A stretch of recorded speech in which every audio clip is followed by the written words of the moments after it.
आप देख रहे हैं A1 टीवी। नजर डालेंगे खेलों के मैदान की तरफ। वेस्ट इंडीज की टीम पाकिस्तान के खिलाफ 3 एक रोजा मैचों की सीरीज के लिए पाकिस्तान पहुंच चुकी है। दोनों टीमों के दरमियान 3 एक रोजा मैचों की सीरीज मुल्तान क्रिकेट स्टेडियम में खेली जाएगी, जहां तकरीबन 14 बरस बाद इंटरनेशनल मैच खेला जाएगा। पाकिस्तान और वेस्ट इंडीज के दरमियान सीरीज का पहला मैच 8 जून को खेला जाएगा, जबकि दीगर मैचेस 10 और 12 जून को खेले जाएंगे। वेल्स ने फुटबॉल वर्ल्ड कप के क्वालिफायर में यूक्रेन को शिकस्त देकर 64 साल बाद फीफा वर्ल्ड कप के लिए क्वालिफाई कर लिया। फुटबॉल वर्ल्ड कप क्वालिफायर में वेल्स ने यूक्रेन को 1 गोल से शिकस्त दी। मैच जीतकर वेल्स ने 1958 के बाद पहली मर्तबा फुटबॉल वर्ल्ड कप तक रिसाई हासिल की है।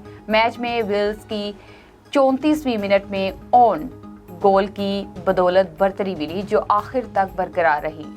इंग्लैंड के खिलाफ अहम टेस्ट मैच से कबल न्यूजीलैंड को बड़ा धचका मिला है।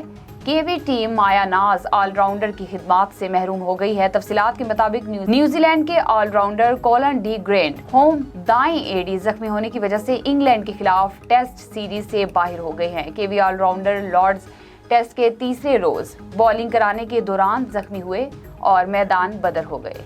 डी ग्रेंट होम न्यूजीलैंड की पहली इनिंग्स में सबसे ज्यादा 42 रन बनाकर नुमाया रहे हैं।